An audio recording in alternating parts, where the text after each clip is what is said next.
Welcome to week number 2 of the Church of Uganda at 150 Sequels. In this second week, I, the author, Christopher Amos Chikomeko Ntambi, welcome you. I thank you for viewing the 7 sequels of last week, and I still encourage you that don't only view but also subscribe, like. Let me see your comments, because there is space for comment. Please comment, and then most important, share. I particularly thank those watching these videos in the United States of America who have communicated and said that this is very, very important for their children. And I'm talking about Ugandans living in the United States of America. Some of them have approached saying that this is fantastic for their children. They have wanted it all along. So please enjoy, but don't forget to subscribe, to like, and to comment so that everybody else can also see what you are enjoying in America and elsewhere.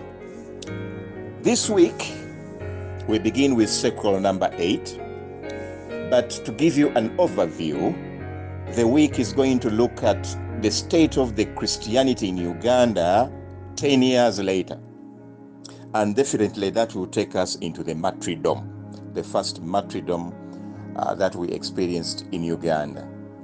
There were basically 2 forces operating, which were very powerful. The first one was the sorcerers, led by Katikkiro Mukasa. And it was operating from within the palace. Church instructions outside the palace and inside the palace. Sorcery practiced outside the palace and inside the palace. So 2 forces. The Muslims had lost favor since Mutesa's time, and they were therefore operating outside the palace only. And that meant that they were not a major force 10 years later. Therefore, this week, let's start this Seqeul number 8 by looking at the state of sorcery and how powerful it had become. Now that a wall Katikkiro and a senior Katikkiro at that was in charge. They believed that the creator was somebody called Tonda. That Tonda, who was also called Namugereka, was the creator of everything. And they acknowledged that Tonda was a spirit. They also believed that Tonda had children. But these children were also spiritual children. And they were 7. Kitinda, Nabwamba, Mosisi, Ndaula, Chiwanuka, Kawaga, and Musoke. Those 7 children, however, had transformed into physical features. Like, for example, the sun, like, for example, the rock, and some trees. They had therefore, as children, also like their father, Tonda, they had become semi-gods, and they were therefore worshipped by the people. So if you wanted a prayer to be answered by Tonda, here was a child who was a semi-god who had to be worshipped so that your prayer could reach the Father. And they were worshipped at shrines. Shrines that took different forms of things. And at the shrines, when they were worshipping these semi-gods, they had to offer them animal sacrifices to appease them. The semi-gods had to operate through priests, human priests, and therefore they would handpick somebody in the family who would become a priest, or somebody in the community who will become the community priest, and the semi-gods will possess that person. So that person would not be allowed to work. That person would not be allowed to have a family, because he will be entirely possessed as a priest to serve them at the shrines. Some of these shrines were in trees, in rivers, in mountains, at the top of the hills, below giant stones, in rocks. They preferred to use the spiritual messengers, and these spiritual messengers were called, for example, amayembe. And the spiritual messengers also were not alone.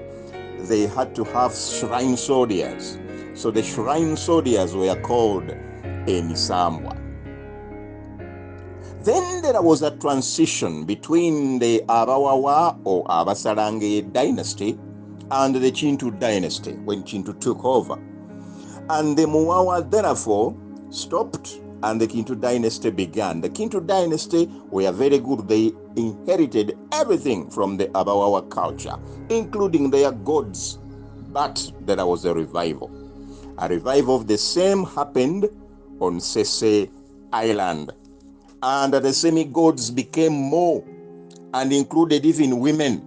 So we got Kitinda, Nabwamba, Musoke, Musisi, Chiwanuka, Kawaga, Ndaula, Muwanga, Kaumpuli, Wamala, Walusi, and the women ones, Nagadia, Nabuzana, Nagawonye.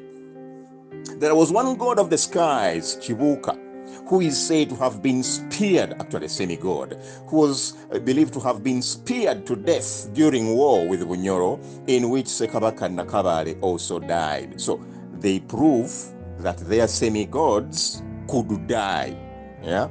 So the gods were believed to use messengers, as I said before. And these messengers were called Amayembe. But some of these messengers were actually purchased from Bunyoro.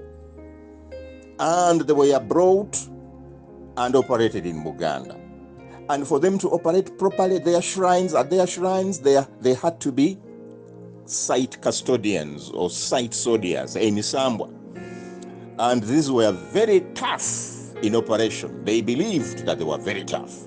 And for example, they were known as Kifaru. I'm talking of the messengers now, Amayembe. There was Kifaru, Lubanga, Lobowa, Kalondozi, Kanonya, Kisekuzo, Kawaga, Narubowa, Nambaga, Namuzinda.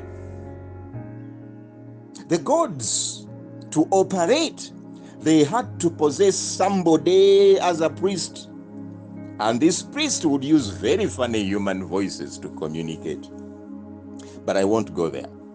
I now want to show you how the missionaries now come in by identifying these forces and how they are going to be effective in ensuring that the Baganda get out of there, because now this had to be uprooted. The missionaries had therefore found a very strong cultural attachment to these things. And the only way to get converts was for them to preach against these things. What did they find? That there was constant communication with the dead. Even during Okulimerija, the weeding of the graveyards. Instead of prayers, people were invoking the powers of the spirits of the dead. People who were transporting dead bodies had to put eggs on the ground, step on them to break them, and then say prayers to the dead for the dead spirits, for the dead bodies to be buried after a long distance of travel, but for them to travel safely. They had to do such things, and they were all deeply rooted in this sorcery. When families got twins, there were ritual ceremonies by adults, and they included the singing of sexual songs. Very vulgar words were said at such ceremonies. But these ceremonies still went on, and even those who confessed to be Christians attended them and believed in them. So there was a problem, the missionaries realized. Sorcery had become part and parcel of the community, and they had to uproot it. Children at birth were washed in herbs. Maybe that was not bad, but the prayers that were invoked when they were bathing them were terrible. For example, they believed in a weed called kayayana, which somehow became also a semi-god, and Kayayana is what gave blessing to the child to become somebody who is favored in the world when he or she grew up. All these things had to be addressed by the missionaries. Then Katikkiro Mukasa was there to support this cause, to ensure that the practice is not interfered with, goes on unhindered, and before you knew it, Katikkiro was ready to fight, was ready to kill, was ready to destroy Christianity. And the only way to do it was to strategize and see how he breaks the missionaries, how he breaks Christianity. And one of them was to power blood. If blood had to be powered, then so be it. And that's what was going to happen, as we shall see in future sequels later this week. So, brethren, the power of sorcery in Buganda was so deeply rooted that missionaries had also to find a way to break it. Unfortunately for them, there is no way they could have fought Ham Mukasa. But somehow they tried. And that's why I must now take you back later this week to how they also secretly tried to get rid of Katikkiro Mukasa, but failed. That we shall see, and it will take us back to the martyrdom of people like Joseph Balikudembe, of people like Hannington, the bishop. We shall see the intrigues that were behind the scene. Some of them are unheard of and a result of my research of many years, going through the archives at the Uganda National Archives, at the Uganda Christian University, or what used to be called the Bishop Tucker Theological Called Archives, and also the archives of old documents at Makerere's Africana Library, where I have found a lot of things we've never heard about, and yet they are there. They are not in books, they are in newspapers, they are in correspondences, they are in letters, they are in documents by both the missionaries and the colonialists. And then we shall be able to find out exactly what was happening, the intrigues behind the scene that began before the actual martyrdom. And so tomorrow, in the 9th sequel, we shall see how Kiswahili language was used by the missionaries as one of the tools to fight Katikkiro Mukasa and his sorcery, by making sure that some Swahili words are encroached into Luganda language as a means of kicking out the Luganda language sorcery items. But anyway, that will be tomorrow. For today, may God bless us all. Don't forget to subscribe, to like, to comment, and share this video so that everyone in the world will see, read, and celebrate with us. For the Church of Uganda is very soon becoming 150. May the good Lord bless us all. Have a good night.